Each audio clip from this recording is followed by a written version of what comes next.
Magandang araw, Sir G uli ng G-Spot Tattoo. Pag-uusapan natin today is napaka-importanting bagay na mga normal na red flag questions ng mga bagong nagpapatato. Ito yung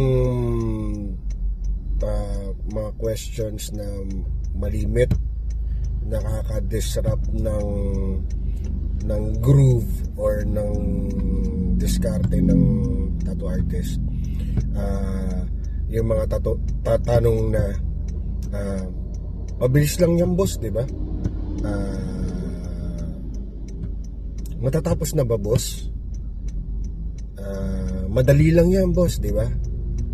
So yun yung mga questions na nakakasira ng diskarte ng tattoo artist. Una sa lahat, ang tattoo ay hindi madaling proseso.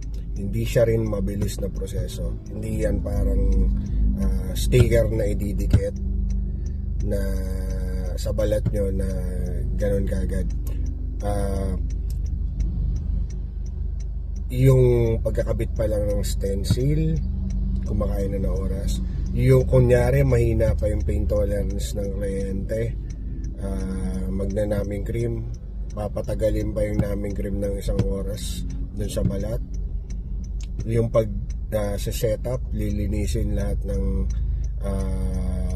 equipment, materials. Although every after session naman nililinis yun, pero sinisigurado pa rin ng mga artist na linisin ulit bago magsimula ang panibagong session.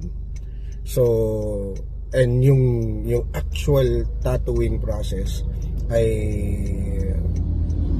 matrabaho at matagal. Hindi siya madali kasi bawat shading, bawat tuldok, bawat linya, sinisigurado ng artist kumakain yun ng oras. So, sa mga bago magpapatato, as much as possible, para naman hindi masira yung diskarte at gana ng mga artist, iwasan natin yung tanungin sila na mabilis ba yun, mga ilang oras ba yan, kasi it gives pressure. Ang trabahong minamadali madalas nagkakamali. So I hope naliwanagan tayo, may natutunan tayo sa mga bagong magpapatato. Muli, si Sir G ito ng G-Spot Tattoo. Magandang araw.